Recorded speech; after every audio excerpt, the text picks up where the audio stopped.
नमस्कार. आज आपण एका अशा मंदिराची गोष्ट पाहणार आहोत जे पालखेड नावाचा एका गावात आहे. याचा इतिहास तर रंजक आहेच, पण त्याचा आजचा वारसा त्याहूनही जिवंत आहे. चला तर मग जाणून घेऊया याची कहाणी. आता विचार करा, पालखेड नावाचे एक तसं लहानसं गाव. पण तिथे एक उत्सव असा साजरा होतो जो लोकांना दिवाळीपेक्षाही मोठा वाटतो. मग साहजिकच प्रश्न पडतो की एका लहानशा गावातल्या मंदिरात असं काय विशेष असेल, काय असेल जे त्याला तिथल्या लोकांच्या आयुष्याचं केंद्र बनवतं? चला, याच प्रश्नाचं उत्तर आज आपण शोधणार आहोत. तर आपण सुरुवात करूया थेट आजच्या काळापासून. हे मंदिर आहे तरी कुठे? तर वैजापूर औरंगाबाद रस्त्यापासून अगदी काहीच किलोमीटर अंतरावरच हे पारेश्वर मंदिर उभं आहे. ह्या मंदिराचं खरं वैशिष्ट्य आहे इथली वार्षिक कार्तिक यात्रा. हा इथला सगळ्यात मोठा सोहळा आहे. अख्खं गाव यात सामील होतं. मिरवणुका, नाटकं, कीर्तन भजन सगळीकडे एकच जल्लोष असतो. इतकंच काय, तर भाऊबीजेसारखा सणही ह्याच यात्रेचा एक भाग म्हणून मोठ्या उत्साहात साजरा होतो. पण ह्या मंदिराचं महत्त्व फक्त या यात्रेपर्यंत मर्यादित नाहीये. ते समजून घेण्यासाठी आपल्याला हजारो वर्ष मागे जावं लागेल, थेट पौराणिक काळात. कारण ह्या मंदिराची मुळं जोडलेली आहेत ऋषी पराशर यांच्याशी. आणि ऋषी पराशरांचं आयुष्य म्हणजे जणू काही अविश्वसनीय घटनांची एक मालिकाच. अगदी त्यांच्या जन्माची कथा घ्या, ती सुद्धा चमत्कारिक आहे. आणि धर्मग्रंथांमध्ये त्यांचं जे योगदान आहे ते तर प्रचंड मोठं आहे. एक अविश्वसनीय गोष्ट म्हणजे त्यांच्या जन्माच्या आधीच त्यांच्या अस्तित्वाची जाणीव झाली होती. आणि ती कथा ती तर आणखीनच विलक्षण आहे. हा जो वैदिक मंत्रांचा ध्वनी होता तो ऐकूनच महर्षी वशिष्ठांना खात्री पडली की आपला वंश संपलेला नाही, एक महान आत्मा लवकरच या जगात येणार आहे.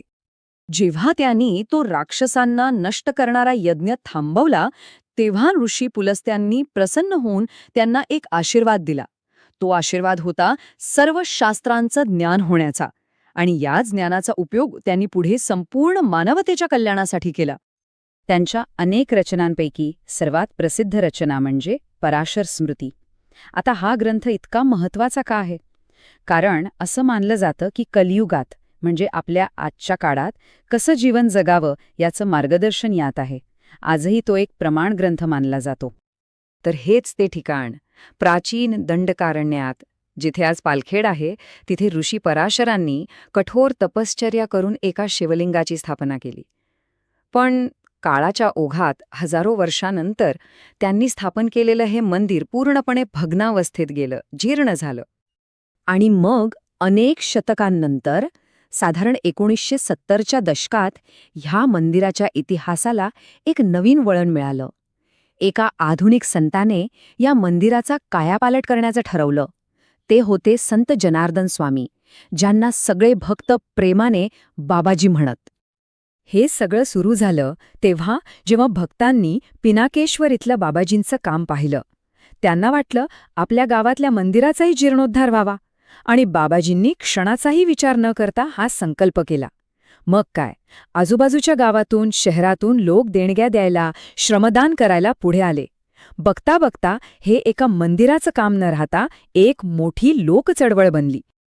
आणि या जीर्णोद्धाराच्या कामादरम्यान अशा काही घटना घडल्या की ज्यांना स्थानिक लोक आजही देवाचा किंवा बाबाजींचा चमत्कार मानतात.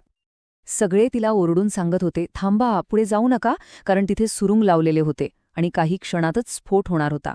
पण ते एका अशा अरुंद वाटेवर होती जिथून मागे फिरणंही शक्य नव्हतं. स्फोट झाला की मोठे दगड तिच्यावरच कोसळणार होते.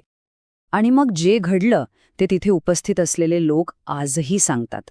त्या निर्णायक क्षणी बाबाजींनी फक्त आपला हात वर केला आणि तिच्या दिशेने वेगाने येणारा तो प्रचंड मोठा दगड तिच्या डोक्यावरून अक्षरशः उडून पलीकडे सुरक्षितपणे जाऊन पडला. आई आणि बाळ दोघंही सुखरूप वाचले. असाच एक दुसरा प्रसंग. मंदिराच्या प्राणप्रतिष्ठेचा कार्यक्रम सुरू होता.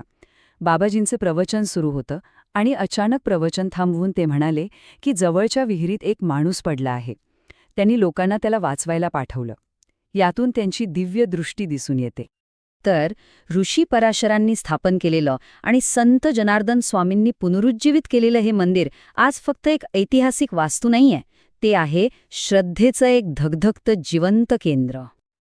इथे आजही त्या सगळ्या परंपरा तितक्याच श्रद्धेने पाळल्या जातात.